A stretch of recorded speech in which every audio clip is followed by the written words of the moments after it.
Does this put us in a situation where there is a constitutional crisis? He was wrong. He's got a sick sense of paranoia. I am concerned. I have a horrible feeling that we're seeing a breakdown in plain sight. If they come here and if it goes off without a hitch, presumably that undermines his argument about the need for extra security. He sort of painted himself into a corner a little bit because he either accepts that position now or he sticks his heels in and says, right, they can never come. Leave the royal family. Leave the titles behind if you really don't want this anymore. Go live in Canada or Montecito. We got stuck with them here. But actually become a private citizen. Become a private person. Do your charity work quietly and without the constant need for the spotlight. Stop with your wife's disaster tourism, showing up at the scene where children have been murdered and putting yourself on camera.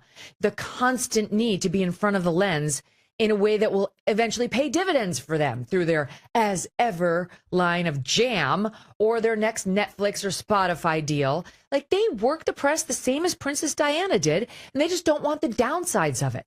You know, it's like, as you know from being a public figure, as I know too, there are upsides and there are downsides. You know, if you have something to promote, you can probably get easily booked. If you write a book, people will probably want to talk to you about it. And that's a blessing. That's a true blessing.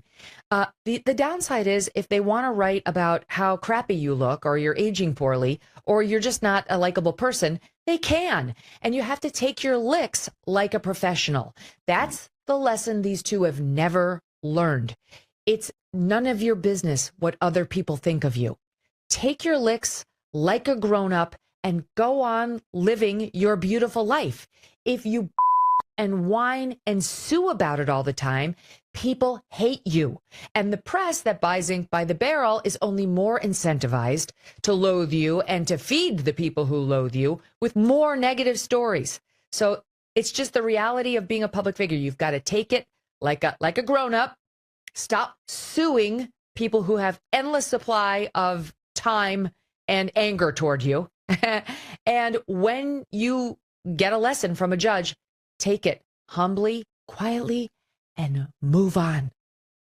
P-Dina, a lot to unpack there, but I found it really fascinating, actually. And I do always love Megyn Kelly's take on these things because she sometimes looks at them quite differently. And actually, she's fundamentally got a point, hasn't she? Prince Harry has always been trying to raise the wrong sense of awareness over his mother's death. I mean, if this really was just about his mother's death, then she's right. He would consider backing an anti-drink drive organisation. He'd consider backing a campaign to make people wear seatbelts in cars. I mean, I don't say this lightly, right. P-Dina.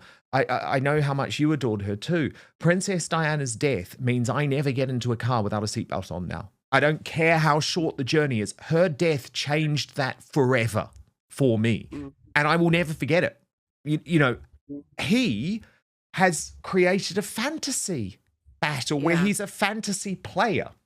And unfortunately, there have been a lot of bad actors, P-Dina, who have put this idea into his head. But at the end of the day, he's an adult. He's a grown adult. He's a man in his 40s. He's got to reposition now. He's got to move on. Yeah. And, you know, I think part of the reason why he does that is because he wants to align his mother's life with his wife's life. He wants to compare the two. So he wants to show that, well, my wife is having the same problems as my mother, but they're not. They're made up. You don't see paparazzi chasing Megyn like it was a Vespa. Okay, like they want to create the illusion of Megyn going through the same ills as his mother, and it's just not true. Yeah, go on and take on a drunk driver, mad mothers against drunk drivers. That's where your focus should be. But see, that would make too much sense. That would be where you really would have to do the alignment. You know, and so this is why this whole thing around the press chasing them and trying to, you know, have this security is a lie, because it's based on something that he's created in his head, a fantasy around this alignment with his mother. Because I think they want to try to get the likes of Diana to, you know, be like to be like Diana will give them the same kind of stardust, right? To make people really love them if they can align Megyn's problems with what Diana had. And it's just not true, right? So I could go on and on about that because I think that's why she went to complain about the royals, because Diana complained about the royals, but she was Yes. still pro monarchy, right? But Meghan did it as well, thinking she was going to be like Diana, and it completely backfired. So there's a lot of things that they're doing that is deceptive and it's not true. This is why it makes no sense because it's a lie, you know? Totally. There was one other interesting moment of the week, P-Dina, that I wanted to play you, because I've been saying for some time that Prince Harry is no longer hiding his breakdown. But the PR expert Jackie Vorse, she's the co-host of When Pop Culture Meets PR, told our friend Paula Frolic on her Paula Frolic Uncensored podcast that it's worrying that the people around Harry are unable to even hide anymore. That this very public breakdown, and she does use that word, and I think she's right to use that word, is happening and is actually getting worse rather than getting better. Watch this. Well, I had a discussion with my people, and I am concerned. I have a horrible feeling that we're seeing a breakdown in plain sight. I just the movements, the way they move, the way they talk is so erratic. From a statement saying a leaked story in the Sun saying I'm coming and I'm bringing my family, and how exciting is that? To then throwing his toys out of the pram saying we're not coming because we haven't got the security, but they knew that they didn't have the security. And it all seems to be that he wasn't getting what he wanted, so he uses press. And this is another big thing about press, Paula, this. You cannot use press on your whim. You can't use press as a tool to satisfy your whim. You work with the press. It's a symbiotic relationship.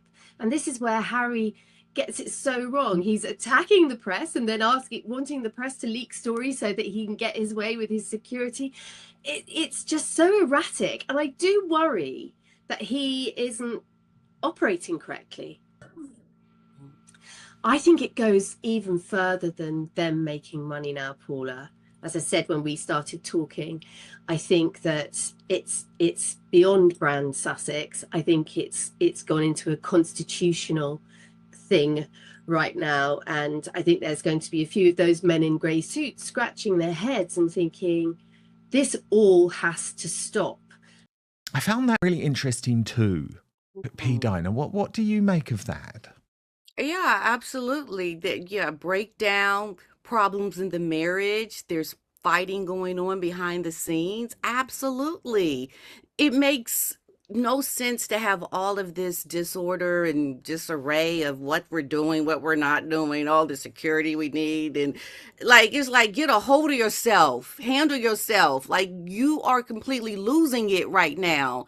This is not that difficult. But they're making it that way because they've got problems behind the scenes that we don't see. And so the things that they're putting out there are chaotic. They don't make sense because they are completely losing it behind the scenes. That is exactly how I see it. What she said is exactly right.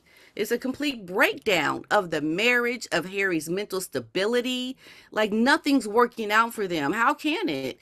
I mean, you just have ulterior motives to do things that you want and you're not getting it. And so you're losing your minds. Your lives are completely falling apart.